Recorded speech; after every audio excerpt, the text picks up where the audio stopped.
नमश्चंडिकाय नमः। 11वां अध्याय। देवताओं का देवी की स्तुति करना और देवी का देवताओं को वरदान देना।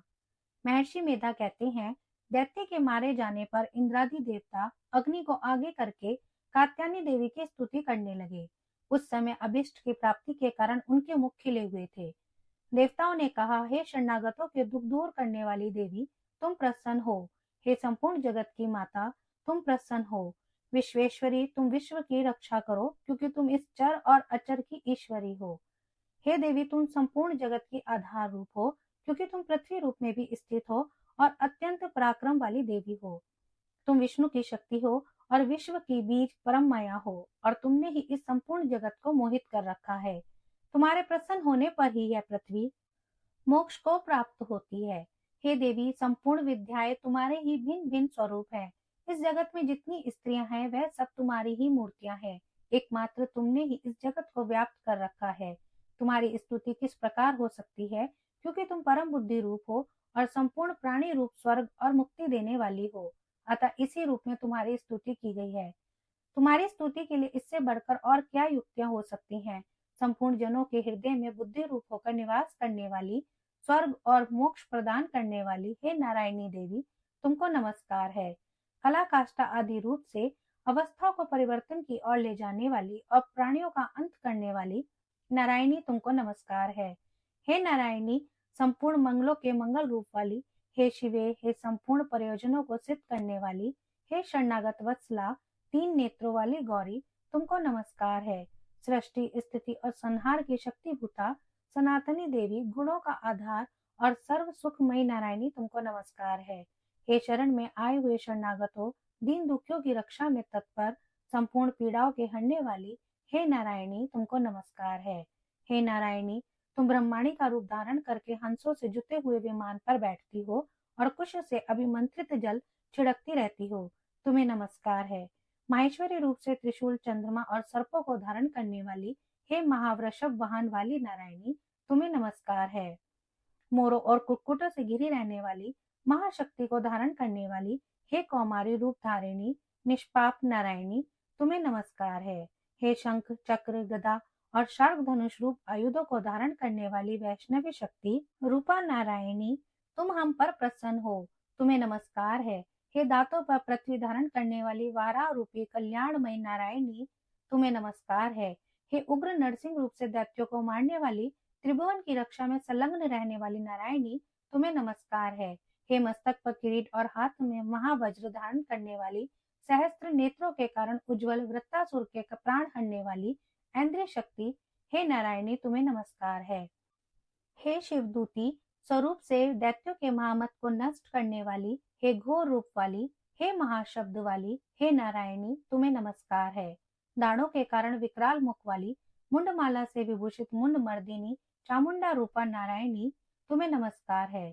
हे लक्ष्मी, लज्जा, महाविद्या, श्रद्धा, पुष्टि, स्वधा, ध्रुवा, महारात्रि और महाविद्या रूपा नारायणी, तुमको नमस्कार है।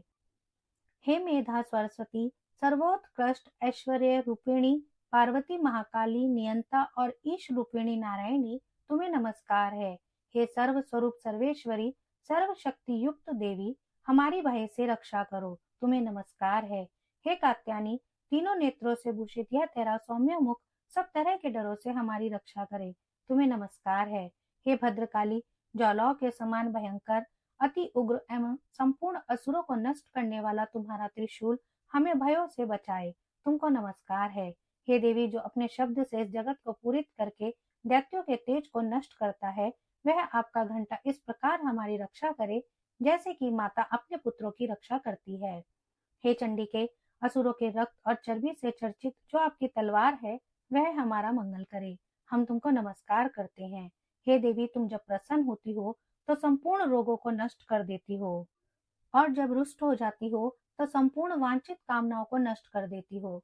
और जो मनुष्य तुम्हारी शरण में जाते हैं, उन पर कभी विपत्ति नहीं आती, बल्कि तुम्हारी शरण में गए हुए मनुष्य दूसरों को आश्रय देने योग्य हो जाते हैं। अनेक रूपों से बहुत प्रकार की मूर्तियों को धारण करके इन धर्मद्रोही असुरों का तुमने संहार किया है। मैं तुम्हारे सिवा और कौन कर सकता था। चतुर्दश विद्याएं, 6 शास्त्र और 4 वेद तुम्हारे ही प्रकाश से प्रकाशित हैं। उनमें तुम्हारा ही वर्णन है। और जहाँ राक्षस विषैले सर्प शत्रुगण है, और वहाँ समुद्र के बीच में भी तुम साथ रहकर इस विश्व की रक्षा करती हो। हे विश्वेश्वरी, तुम विश्व का पालन करने वाली विश्व रूपा हो, इसलिए संपूर्ण विश्व को धारण करती हो। इसलिए ब्रह्मा विष्णु महेश की भी वंदनिया हो। जो भक्ति पूर्वक तुमको नमस्कार करते हैं, वह विश्व को आश्रय देने वाले बन जाते हैं। हे देवी, तुम प्रसन्न हो और असुरों को मारकर जिस प्रकार हमारी रक्षा की है, ऐसे ही हमारे शत्रुओं से सदा हमारी रक्षा करती रहो। संपूर्ण जगत के पाप नष्ट कर दो और पापों और उनके फल स्वरूप होने वाली महामारी आदि बड़े बड़े उपद्रवों को शीघ्र ही दूर कर दो। विश्व की पीड़ा को हरने वाली देवी, शरण में पड़े हुओं पर प्रसन्न हो। त्रिलोक निवासियों की पूजनीय परमेश्वरी, हम लोगों को वरदान दो। देवी ने कहा, हे देवताओं, मैं तुमको वर देने के लिए तैयार हूँ। आपकी जैसी इच्छा हो वैसा वर मांग लो, मैं तुमको दूंगी। देवताओं ने कहा, हे सर्वेश्वरी, त्रिलोकी के निवासियों की समस्त पीड़ाओं को तुम इसी प्रकार हरती रहो और हमारे शत्रुओं को इसी प्रकार नष्ट करती रहो।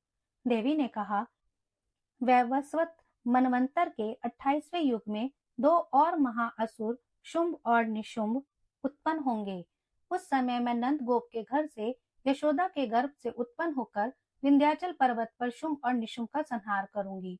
फिर अत्यंत भयंकर रूप से पृथ्वी पर अवतीर्ण होकर मैं विप्रचिति नामक दानवों का नाश करूंगी। उन भयंकर महासुरों को भक्षण करते समय मेरे दांत अनार के पुष्प के समान लाल होंगे।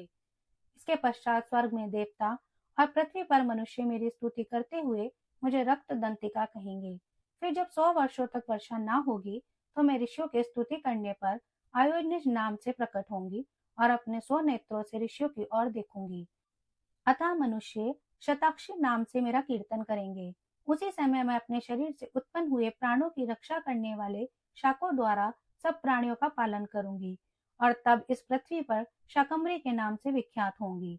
और इसी अवतार में मैं दुर्ग नामक महाअसुर का वध करूंगी, और इससे मैं दुर्गा देवी के नाम से प्रसिद्ध होंगी। इसके पश्चात जब मैं भयानक रूप धारण करके हिमालय निवासी ऋषियों महर्षियों की रक्षा करूंगी, तब भीमा देवी के नाम से मेरी ख्याति होगी।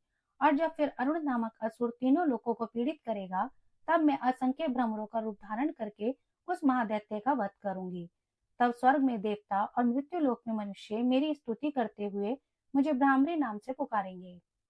इस प्रकार जब जब पृथ्वी राक्षसों से पीड़ित होगी, तब तब मैं अवतरित होकर शत्रुओं का नाश करूंगी।